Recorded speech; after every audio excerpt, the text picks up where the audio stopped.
जैसे सोनिका, आज हम एग्जम्प्टेड सप्लाई का रिवर्सल कैसे करेंगे ये समझेंगे।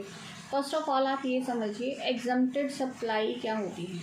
जैसे आपने मार्केट में, अगर आप ट्रेडिंग करते हैं, आप मार्केट से कोई भी चीज़ खरीद के ले आए जो एग्जम्प्टेड है। एग्जम्प्टेड वर्ड का मीनिंग होता है जिसके ऊपर कोई भी टैक्स नहीं है, यानी वो जीरो रेटेड है या फिर नील रेटेड है, उसको हम सप्लाई को एग्जम्प्टेड सप्लाई कहते हैं, जिसके ऊपर आप कोई टैक्स नहीं दे रहे हो। देखो इस बात का मीनिंग ना दो तरीके से निकलता है। इस पहला मीनिंग ये निकलता है, दुकानदार से आपने बिल नहीं लिया तो उसका मतलब वो एग्जम्प्टेड सप्लाई नहीं हुई। दूसरा मीनिंग ये निकलता है कि उस सप्लाई, उस जो प्रोडक्ट के ऊपर कोई टैक्स था ही नहीं, एक्चुअल में नहीं था, तो उसे एग्जम्प्टेड सप्लाई कहेंगे। ठीक है।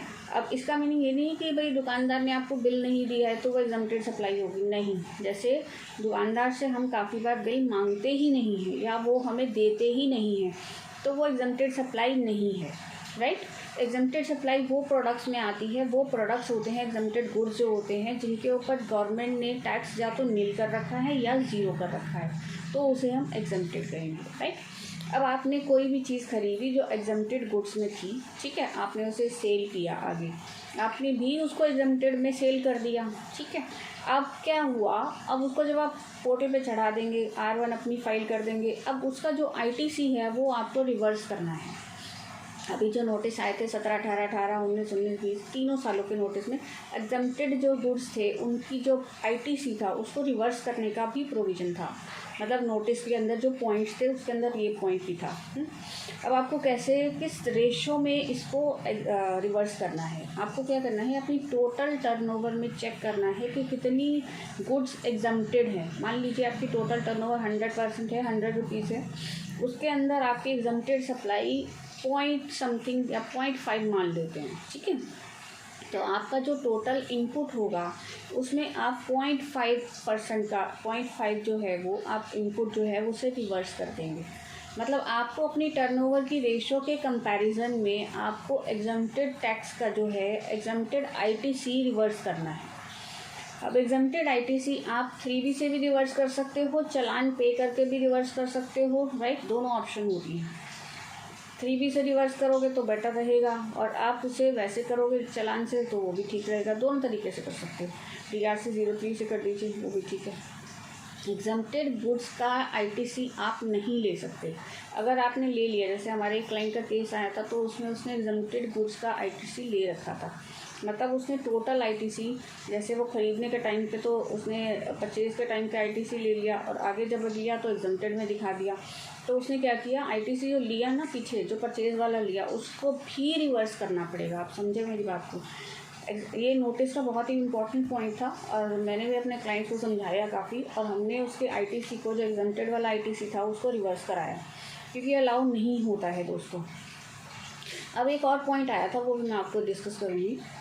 एक पॉइंट आया था कि हमने कुछ गुड्स खरीदे जिनका एक्सेसन डिफरेंट था। मतलब मान लीजिए मैंने कपड़े का मैं काम करती हूँ और मैंने सीमेंट खरीद लिया, राइट। अब सीमेंट का मैंने यूज़ कर लिया, ठीक है, सीमेंट का ITC भी ले लिया मैंने। कपड़े का मैं काम कर रही हूँ और सीमेंट का जो मैंने ITC लिया उससे मैंने अपना आउटपुट पे कर दिया, ठीक है। अब मैंने जब आउटपुट पे किया तो गवर्नमेंट ने मुझे नोटिस दे दिया, GST डिपार्टमेंट ने, कि जी आपका तो एक्सेसन डिफरेंट है, आपने कैसे ITC लिया। उस केस में देखिए, अब यहाँ पर दो पॉइंट्स हैं। पहला, अगर आपने जानबूझ के सीमेंट का ITC लिया और वो गलत है तब तो आपको देना पड़ेगा, ITC डिफरेंट है तो आपको टैक्स देना पड़ेगा। दूसरा पॉइंट ये है, अगर आपने अपने ऑफिस में या अपनी जहाँ भी प्रीमिसेस हैं उसके अंदर कोई कंस्ट्रक्शन या रेनोवेशन का काम कर रखा है तो वहाँ पर आप वो पॉइंट को प्रूव कर सकते हैं कि मैंने कंस्ट्रक्शन और रेनोवेशन कराई है। तो जितनी कंस्ट्रक्शन और रेनोवेशन को आपने कैपिटलाइज नहीं किया है, वो कंस्ट्रक्शन को कैपिटलाइज, जितना पोर्शन आपने कैपिटलाइज नहीं किया है, ध्यान से समझिएगा मेरी बात को, जितना पोर्शन आपने कैपिटलाइज नहीं किया है P&L के थ्रू, उसकी जो डेप्रिसिएशन है, दो बेनिफिट हो गए ना। कैपिटलाइज नहीं किया तो कैपिटलाइज कर दिया, ऊपर से डेप्रिसिएशन चार्ज कर लिया और यहाँ पर ITC ले लिया, 2 पॉइंट्स हो गए। अगर आपने कैपिटलाइज नहीं किया है तो आप उसका ITC यूज़ कर सकते हैं, समझे आप।